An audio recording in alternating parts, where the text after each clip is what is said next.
Luzon ang inaasahang punteriya ng Bagyong Uwan.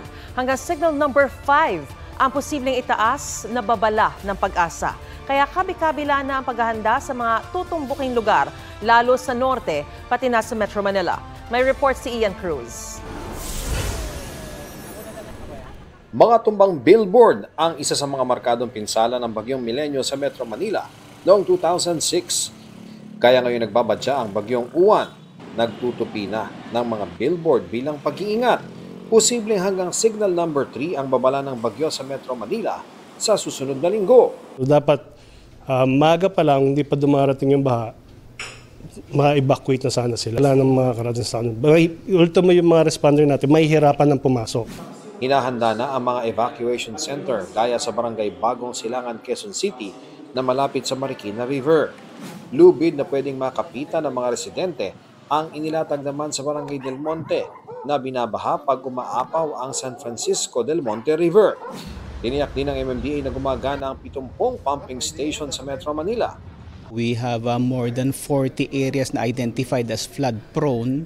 So yun po ang binabantayan. So kini-clear na po natin yung mga drainages and canals na nearby. Norte ang tumbok ng Bagyong Uwan. Hanggang signal number 5 ang pwedeng itaas sa babala ng bagyo. Sabang papalapit pa ang bagyo at lalong-lalo na malapit na sa kalupaan.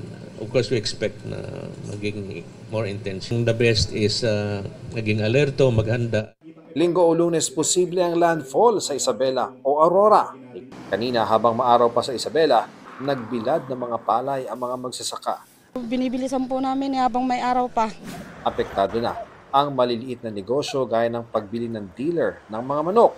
Mahirap naman po, baka mamaya maabutan kami ng bagyo sa daan. May karga kaming manok, stranded po kami sa bundok. Mahirap po yun kasi baka pandamatayan din po yung mga manok na dala namin. Sa mismong Kapitolyo ng Isabela, inihanda na ang mga rescue boat, food pack at iba pang gamit na kakailanganin.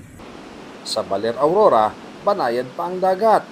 Ang mga residente naghahanda na ring lumikas. Dinaraing naman ng mga resort at hotel ang mga nagkansela ng booking o nag-rebook. So far, may mga nag-rebook na ng mga rooms nila. Yung iba naman, umaasa pa rin na lilihis yung bagyo. Nagpaalala ang Kapitolyo sa mga residente.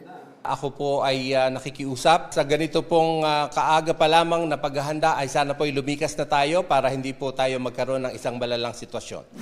Sa Pangasinan, naghabol din sa pagbibilad ng mga ani ang mga magsasaka habang ang mga mangingisda pinayuhang huwag pumalaot. Ang PDRMO Pangasinan inhanda na ang kanilang rescue equipment.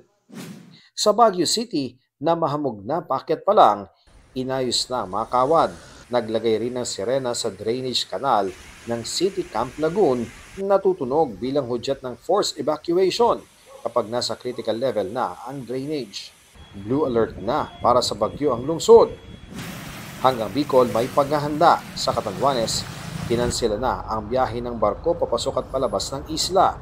Ngayon pa lang, hinihimok ng DILG ang mga LGU na magsagawa ng preemptive o mandatory evacuation sa mga high-risk areas. Ang DSWD naghanda na raw ng mahigit 2 million pesos na halaga ng food packs para sa mga maapektuhan. Ian Cruz, nagbabalita para sa GMA Integrated News.